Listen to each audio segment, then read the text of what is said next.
Really appreciated the crowd to start. I'll say this, our guys were excited to get back home and to run out, and that student section with their energy, I thought our guys got a bunch out of that, and we did start fast and played a pretty solid first half.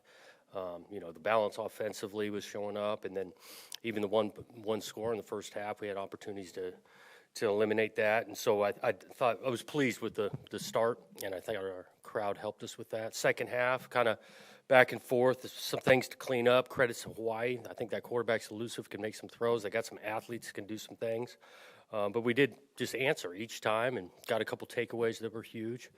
And never going to feel bad about winning, but there's always plenty to clean up. Why did you ultimately land on Chance to start this game? It was a little bit going into the practice week. We felt the sideline on game one. On how it went, first half, second half, when he was in. So headed into the week of work, we knew that there was a little bit of spark or confidence from the group when Chance was in there, and it played out that way Tuesday, Wednesday. I did think Sam practiced really well, but Chance did just as well, and felt like in our gut that momentum that we pseudo created in the first one felt like keeping it with Chance. He hit his first 13 passes. Were they just plays that he naturally fits him, or did you just think he was really sharp early on? I did think he was sharp. I do think that communication from that offensive staff, Brian Lindgren, the quarterback, we're going with early stuff that he's really comfortable with, and it showed up. I mean, he did. He came out really effective, even moving his feet and running with the ball. Like, he played a really good game. Go ahead. How do you go into this week then, as far as the quarterback situation? Yeah, we'll digest this film. I'll chat with the offensive staff and whatnot, but it'll be tough to replace Chance after being as effective as he was. You mentioned that they got it going a little bit in the second half. How concerned were you, with the way they started to move the ball on your defense? It's always concerning when they're moving the ball. We got to be able to affect the passer, but also contain the passer. This guy breaks contain and gets outside. Again, going in, we knew these guys were explosive. They got some good athletes, and the quarterback can be accurate and move. And so, look, there's always things to clean up after wins and losses, and that'll be something that we'll look on, especially on the third down end. How effective they were on third downs is not good enough.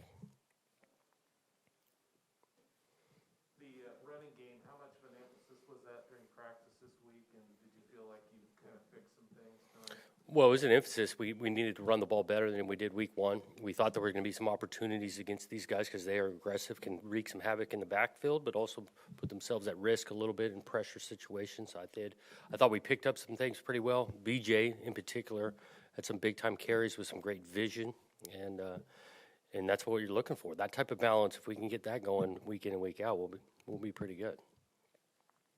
You kind of talked about how deep the receiving room is, and Anthony Gould is somebody we've really talked a lot about in camp, but tonight, just an example of how deep you are. Yep, and the way the guy's been practicing, Tyjon had a great camp, and he was going to roll, and then, he's not playing in this game, so Anthony gets all the reps this week, totally prepares, and made some huge plays for us. So he really kick-started us on an early third down, a go route down the sideline.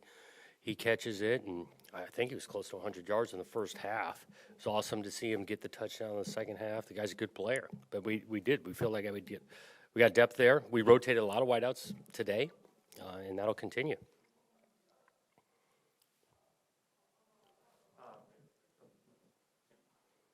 Defensively, would you say it's kind of mixed tonight, a little bit better than we were? Some good, some bad. Yeah, we took the ball away a couple of times. That's good. We needed to do that more than we did in week one. Again, credit to those guys, that scheme. They got some athletes and all that. We got to affect the passer a little bit more. We got to catch the ball in the secondary. We had multiple opportunities to take more away. And so there's some good. First half was really good. But we're definitely looking to get better in all three phases. The last kickoff, we kicked the ball off. The guy returns it back close to the midfield. We got to get that better too. You briefly mentioned BJ. Just what kind of performance was that? Having him have a career day? Yeah, he was solid. Again, up front, mixing wide zone, inside zone plays, got him outside a couple of times. He was good in protection, a couple of those throws chance made. BJ's picking up pressure. So all around, without watching the tape, I thought he really played well. Both Luke and Tegan only got targeted a few times, seemed to be later in the game. Same thing against Purdue. Is that game plan, is that scheming?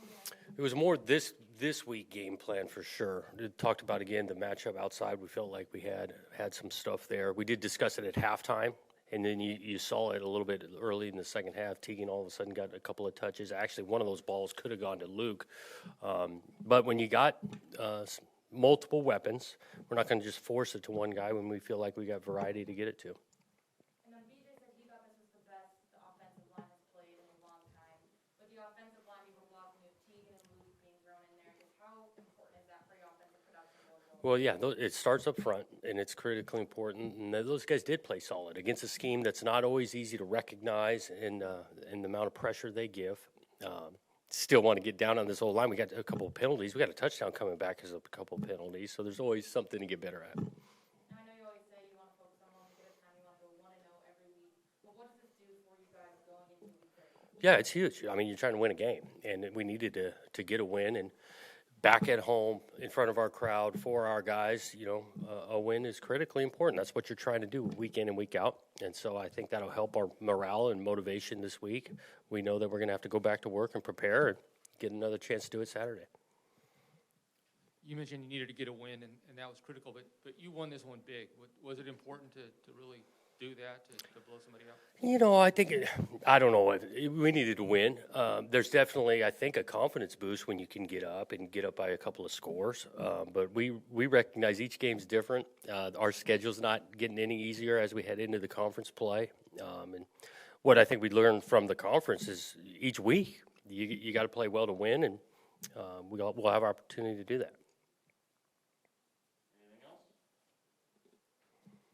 Okay, guys. Thanks.